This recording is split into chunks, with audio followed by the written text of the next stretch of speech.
Mr. President, The senator from Louisiana. I first request that the quorum be vitiated. Without objection. Mr. President, everyone here, everybody in that audience, everybody watching on C-SPAN has a loved one or knows of someone whom they've loved who is either overdosed or died actually from that overdose from fentanyl.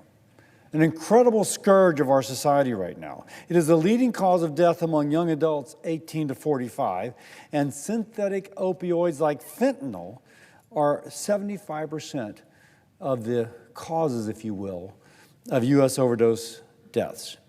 Fentanyl continues to kill almost 200 Americans a day. 200 Americans a day. Like today, 200 Americans will die from a fentanyl overdose. An entire generation dying.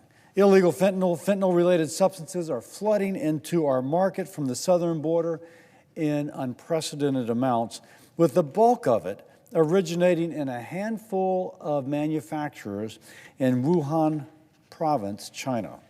By the way, you can't help but point out that this is worsened by the Biden administration's complete failure to secure the southern border. Now, currently, fentanyl-related substances are classified as Schedule 1 under the Controlled Substances Act. This classification provides law enforcement with the tools necessary to combat this emergency, going after the criminals who, again, are flooding our communities with these deadly drugs. But Schedule 1 classification expires at the end of the year, and that's less than 8 months away.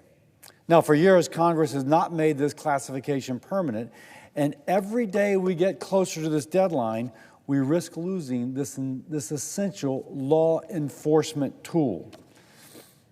If we don't act, the chemical manufacturers in China, the cartels, the criminals who exploit our communities are emboldened, and we must not allow this to happen. That is why today I'm calling on the Senate to pass the HALT Lethal Trafficking Fentanyl Act, or the HALT Act, to permanently classify fentanyl-related substances as a Schedule 1 controlled substance. Now, the bill is not controversial. There are no poison pills. All it does is codify current law, ensuring we don't lose tools we need to confront the fentanyl epidemic. The House, with as many problems as the House has had passing legislation, passed this bill on a strong bipartisan basis last year. And the legislation removes barriers that impede the ability of researchers to conduct studies on these substances and allows for exemptions if the research provides evidence that specific analogs of fentanyl have a valid medical purpose. So, we give law enforcement tools, but we also give the scientists, the medical scientists, tools to establish whether one of these analogs is worth having for medical purposes. Now, it's important to know, Mr. President, this week is National Police Week. We honor police officers and their service to our communities. Now, these officers are on the front lines of fentanyl crisis, holding criminals accountable, saving lives from preventing the spread of drugs, but at times giving drugs like Narcan to reverse an overdose. I'm proud to say that we have a letter from 11 national law enforcement organizations supporting the HALT Fentanyl Act. And by passing this legislation, we will send a strong message to law enforcement: we have your back. We have your back as you battle this scourge of deadly drugs in our communities. Mr. President, the clock is ticking. Failure to act puts Americans in harm's way. We must pass this bill and get it to the President's desk for signature. Thank you, Mr. President. And now, as if in legislative session, I ask unanimous consent that the Judiciary Committee be discharged from further consideration of H.R.467 and the Senate proceed to its immediate consideration. Further, that the bill be considered read a third time and passed, and the motion to reconsider be considered made and laid upon the table. Is there objection? Reserving the right to object, Mr. President. The senator from Massachusetts. Thank you, Mr. President, very much. Reserving the right to object. The HALT Fentanyl Act would permanently classify fentanyl-related substances as Schedule 1 substances under the Controlled Substances Act. The fentanyl epidemic is ravaging communities across the United States. We are losing more than 80,000 Americans to overdose every year from opioid overdose. With deaths reaching this level, we do need every tool at our disposal to combat illicit fentanyl. But reclassification of fentanyl-related substances as Schedule I substances would limit the government's ability to research overdose and addiction treatment medications, override critical public health considerations in scheduling decisions, and extend the policy approach of the failed war on drugs. Schedule I drugs are difficult for scientists to research.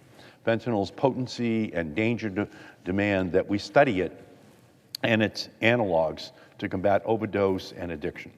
A permanent blanket Schedule I category for any fentanyl-related substance would create barriers to vital research. This punishment-only characterization for fentanyl-related substances would eclipse the long-standing public health approach to Controlled Substances Act scheduling.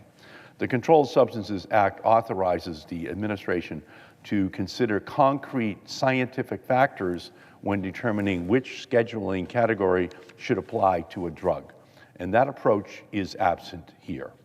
And finally, this bill would bring the United States back to the approach of the failed war on drugs, where we criminalized drug use while ignoring the underlying issues that animate abuse and addiction.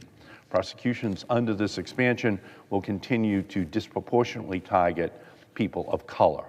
A punishment-only approach will not reduce drugs in our communities. I have spoken to people on the front lines of this epidemic, people with substance use disorder, families who have lost a loved one, and healthcare providers. They are the ones on the front lines when people die from fentanyl. They are the ones who lose their lives or lose their patients, friends, or family when we don't invest in the security and public health tools for communities. They are the ones who are frustrated every day by archaic laws that keep people from the prevention and treatment which they need. We must do better. We must make sure people have access to tools to keep fentanyl out of their communities.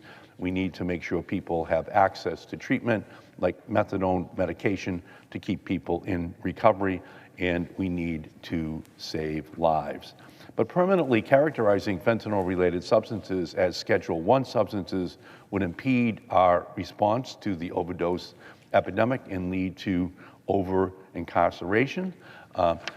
There has to be additional discussion and debate. So let us do that so that we can give this issue the attention which it needs and that it deserves, so that any solution is effective and bipartisan.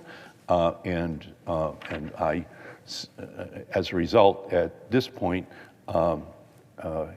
have to object, Mr. President. The objection is heard.